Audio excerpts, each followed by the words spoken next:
আজকে BSc meeting হয়েছে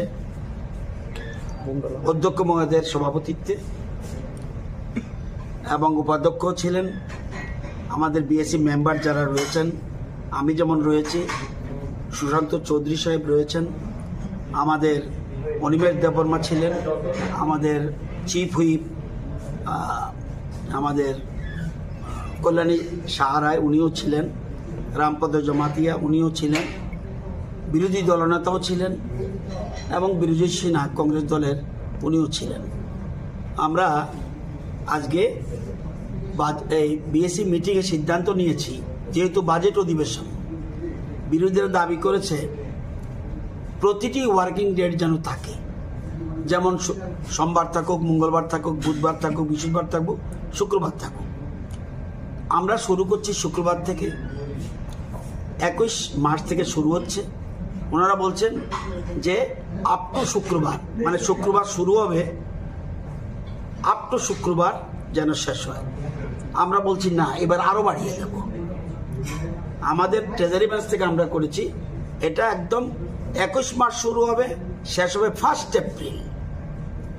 বিরোধীরা যে দাবি করেছে এর থেকে একদিন বেশি করিয়ে দিয়েছি। বিরোধীরা দাবি করেছিল শুক্রবার থেকে শুরু হবে, শুক্রবারে শেষ হোক। আমরা বলছি না, শুক্রবার থেকে শুরু হবে, আগামী মঙ্গলবার পর্যন্ত চলুক। অর্থাৎ 21 মার্চ শুরু হবে আর শেষ হবে 1 এপ্রিল। ওনারা চেয়েছিল 28 মার্চ শেষ হওয়ার জন্য, আমরা একদিন বাড়িয়ে দিয়েছি। এবং বাজেট অধিবেশন, সাপ্লিমেন্টারি বাজেট থাকবে, অর্থাৎ এটাকে আমরা রিভাইজ বাজেট বলি, উঠে থাকবে এবং 25-26-এর মূল বাজেট থাকবে। আমরাও ট্রেজারি বেঞ্চ চাই যে যত বেশি আলোচনা হবে তত আমাদের সুবিধা হবে। আমাদের যদি এই যে আমাদের রাজ্যের উন্নয়ন হচ্ছে সেটাতে যদি তাদের কিছু সাজেশন থাকে তাহলে আমাদের উপকার হবে।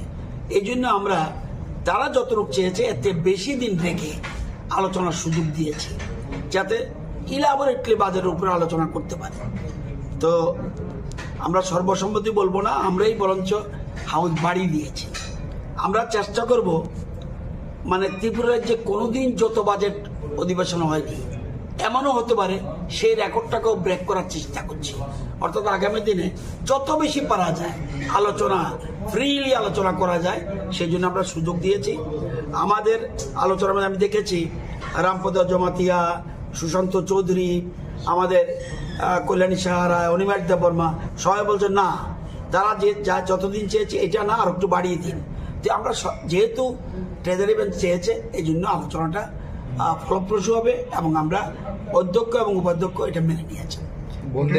কার্যকাল কতদিনের আর বাজেট কি প্রথম দিন পেশ হবে না? প্রথম দিন বাজেট প্লেস হবে 21 মার্চ।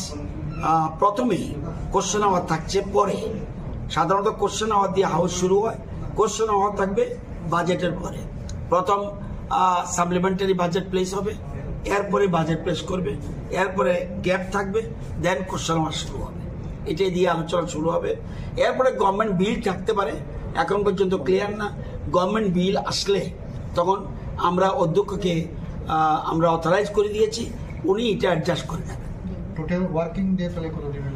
21, 24, 25, 26, 27, 28, 1 7 দিন ওয়ার্কিং ডে।